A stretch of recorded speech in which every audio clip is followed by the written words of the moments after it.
Hey guys, thanks again for joining us. Pastor Jeremiah here alongside Pastor Kevin for week 2 of our 3D Youth Bible study, and we are currently going through the book of Mark. There are 16 chapters in the book of Mark. We're going to take about 3 weeks to get through them, and this last week we read Mark chapter 1 through 5. This week I want you guys to read 6 through 11, okay? Chapters 6 through 11. So let's talk a little bit about what we read in Mark chapter 1 through 5.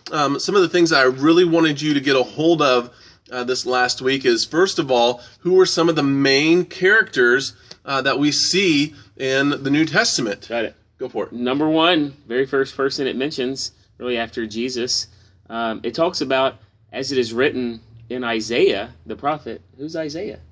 Who is Isaiah? Yeah. Well, Isaiah, if you go back to the Old Testament, he has one of the longest books in the Old Testament. And so it goes Psalms, Proverbs, Ecclesiastes, Song of Solomon, and then Isaiah. And Isaiah was a prophet of the Old Testament. And It said a lot of cool prophecies about the coming of Jesus. A lot of cool prophecies. Actually, the most prophecies about Jesus are found in Isaiah, and I believe Jesus actually quotes Isaiah more than any other Old Testament book in the Bible. How many years was Isaiah written about prophecies about who Jesus was?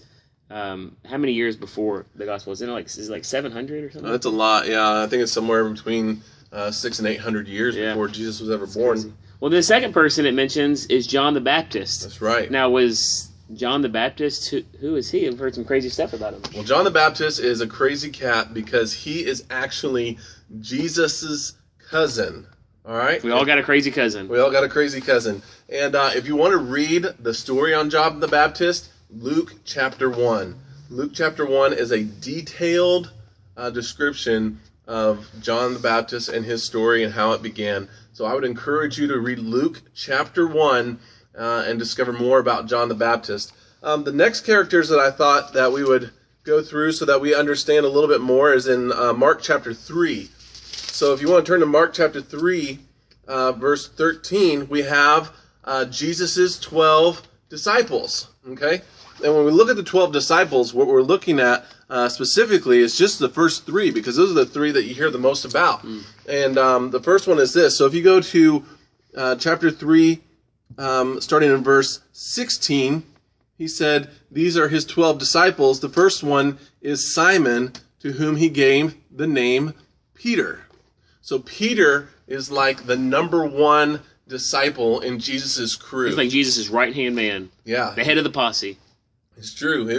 He was Jesus' right-hand man. And Jesus had, even though he had 12 disciples, he had an inner circle of 3 people that he trusted the most. The 3 people that he trusted the most were Peter, James, and John. Now, James and John were brothers, and Jesus gave them the nickname Sons of Thunder, which probably meant they were a pretty rowdy bunch, would be my best guess. And so Peter, James, and John are the 3 closest to Jesus, and then the other 9 are listed below.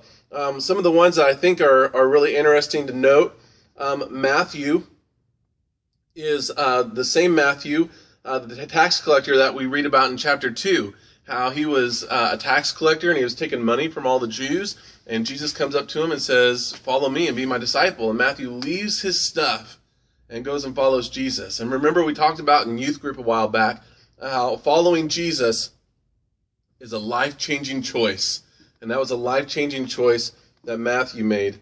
Another one that is really interesting to note is Thomas, all right? And Thomas, we read about later, towards the end of the story, we refer to him as Doubting Thomas. Why do we refer to him as Doubting Thomas? Well, when Jesus rose from the dead, he said, I don't believe that Jesus rose from the dead until I see the holes in his hands and the scar in his side. I'm not going to believe that he's risen from the dead. So he doubted. Yeah. And then he saw Jesus, and no more doubt for Thomas. That's right. Isn't it crazy? He got a nickname for the rest of his forever. Yeah, and for like all eternity. And he doesn't even doubt anymore. He quit doubting after that. It's true. It's true.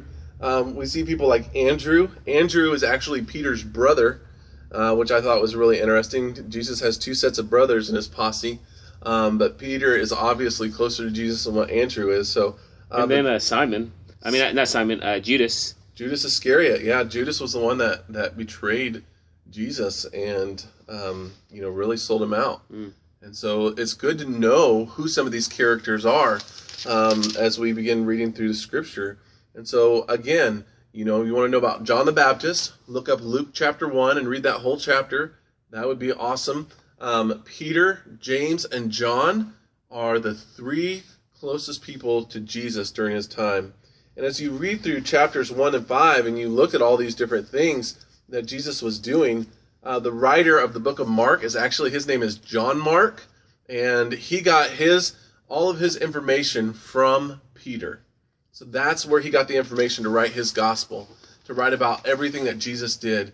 And we'll read more about that whenever we get into the book of Acts. So once we're through Mark, we're going to go to the book of Acts and read about how the church got started. But I wanted to just kind of do a recap with you guys this week to help you understand some of the major characters playing. So John the Baptist, Peter, James, and John, and of course Jesus. And then this week, read chapters 6 through 11. And we'll just keep going through a lot of these and just kind of get a good grasp of what God is wanting to do in our lives and what God did throughout the life of Jesus and how following Jesus should really look like what we read about. Good. Well, until week 3, this is week 2. See you guys.